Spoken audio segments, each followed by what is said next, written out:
In a stunning and coordinated geopolitical maneuver that fundamentally reshapes the global response to the war in Ukraine, both China and India have formally declared their refusal to comply with President Donald Trump's impending economic ultimatum against Russia. The announcements from Beijing and New Delhi, delivered with firm resolve, signaled the formation of a powerful economic bulwark against American pressure, providing Moscow with a critical lifeline and presenting a direct challenge to Washington's strategy of using economic coercion to force an end to the conflict.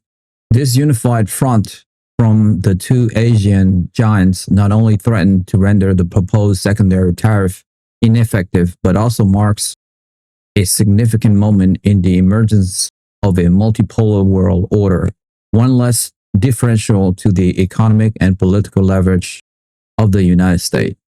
The move effectively creates a vast market for Russian energy and goods, insulating the Kremlin from what was intended to be a crippling blow and complicating President Trump's effort to broker a swift peace deal. The Chinese government was the first to articulate its position with unambiguous clarity. A spokesperson for the Ministry of Foreign Affairs in Beijing stated that China has always opposed unilateral sanctions that are not authorized by the United Nations Security Council. The spokesperson emphasized that normal trade and economic cooperation between China and any other sovereign nation, including Russia, should not be targeted or disrupted by third parties. The statement continued by asserting that China would take all necessary measures to protect the legitimate rights and interests of its enterprise. This official declaration was followed by more pointed commentary in state-controlled media outlets, which accused the United States of practicing economic hegemony and attempting to impose its will on the rest of the world. Editorials in publications like the Global Times argue that President Trump's ultimatum was a reckless gamble that would ultimately harm the global economy, including American interests, more than it would hurt Russia, especially now that major economies were refusing to participate. The Chinese government, through these channels, framed its decision as a principled stand for a more just and equitable international system, one where disputes are resolved through dialogue rather than threats of economic warfare. Behind this public rhetoric, China has been quietly and methodically strengthening its economic ties with Russia ever since the initial announcement of President Trump's 50-day deadline. Chinese state-owned energy companies have reportedly finalized new long-term contracts to increase the import of Russian crude oil and natural gas, often at a significant discount. Crucially, these transactions are being settled in Chinese yuan and Russian rubles, a deliberate strategy to bypass the United States dollar and insulate the trade from potential American financial sanctions. This de-dollarization effort is a key component of Beijing's long-term strategy to reduce its vulnerability to American economic pressure. Furthermore, Chinese manufacturers have stepped in to fill the void left by Western companies that have exited the Russian market. Chinese consumer goods, from smartphone and automobiles to household appliances, have flooded into Russia, preventing the widespread shortage that sanctions were intended to create. On a more strategic level, there are credible reports that Chinese firms are supplying Russia with essential industrial components, including semiconductors and machine tools, which are vital for sustaining both its civilian economy and, more controversially, its military-industrial complex. While Beijing maintains that all its trade is for civilian purpose, the dual-use nature of many of these technologies has raised alarm within the Trump's administration. India's declaration of non-compliance, while arriving at the same conclusion as China's, was rooted in a different set of national priorities and articulated with a distinct diplomatic tone. The Indian Ministry of External Affairs issued a carefully worded statement emphasizing the country's long-standing policy of strategic autonomy. The statement affirmed that India's relationship with Russia is a time-tested partnership that stands on its own merit. It noted that India's decisions on international trade and economic cooperation are guided solely by its national interests and the welfare of its people. The Indian government made it clear that while it advocates for a peaceful resolution to the conflict in Ukraine through dialogue and diplomacy, it does not believe that punitive economic measures that harm its own economy are a constructive way forward. Prime Minister Narendra Modi government has been under immense domestic pressure to maintain the flow of inexpensive Russian oil, which has been instrumental in keeping inflation in check and fueling India's rapidly growing economy.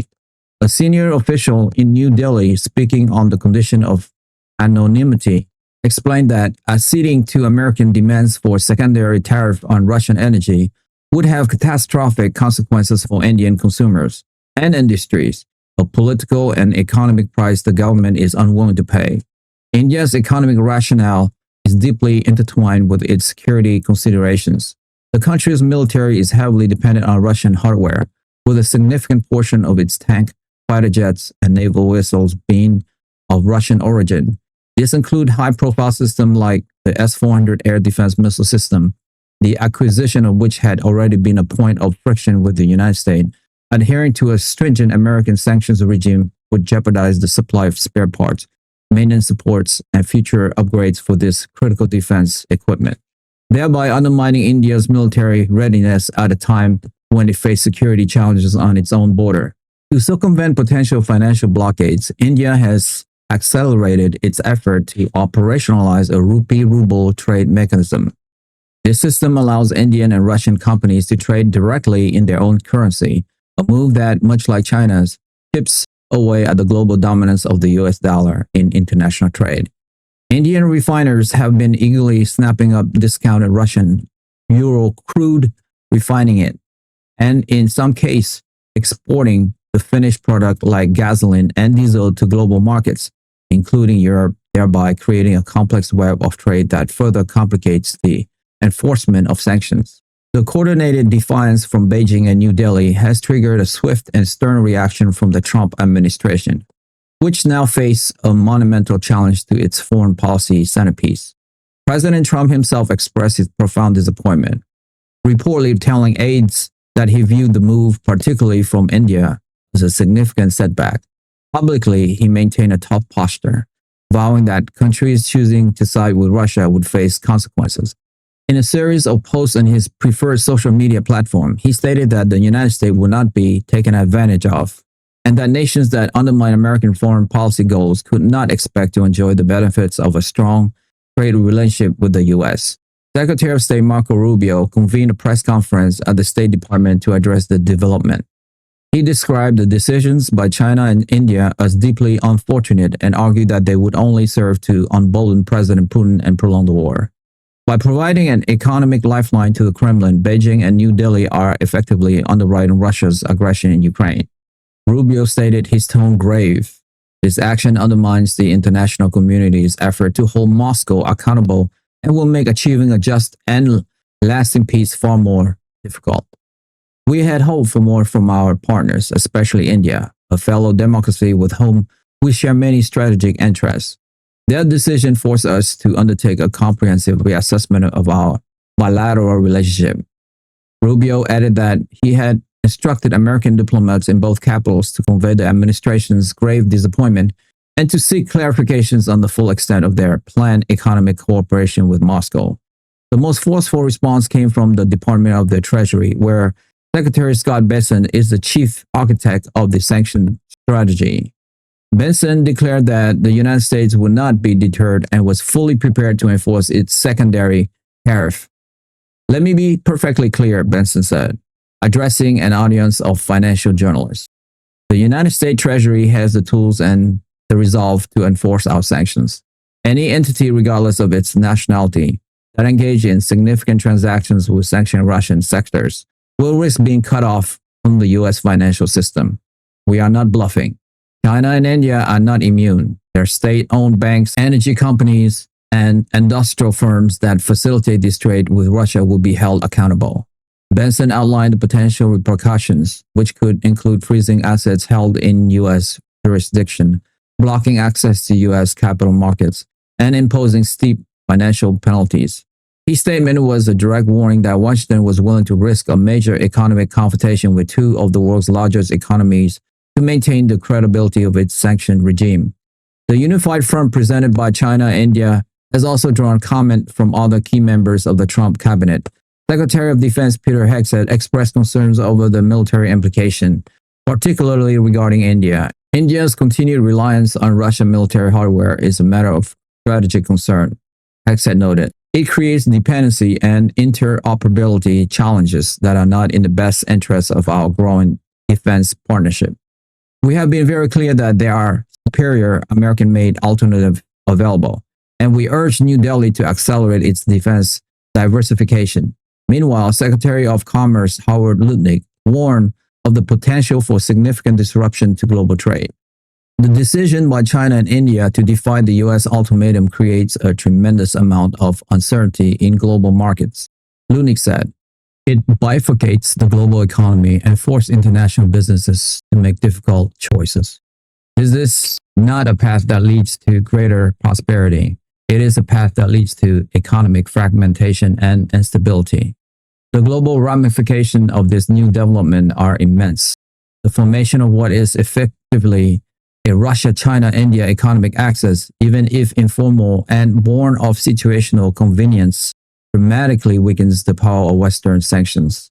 It provides Russia with access to two enormous markets that can absorb its most important export, energy, and supply it with the manufactured goods and technology it needs to sustain its economy. This economic resilience will likely translate into greater military resilience, making it much harder for President Trump to compel President Putin to the negotiating table on American terms. For the United States, this is a moment of reckoning. Its ability to unilaterally dictate the terms of global economic engagement is being openly challenged by a coalition of powerful states that are increasingly willing and able to create parallel systems outside of American control. The competition is no longer a simple bilateral issue between Washington and Moscow. It has evolved into a much broader contest over the future of the international order, with the United States and its traditional allies on one side, and a Eurasian bloc determined to resist American pressure on the other. The coming weeks will be a severe test of President Trump's resolve and the true power of the American economy to influence the behavior of other major global actors in this new and more contentious era of international relations.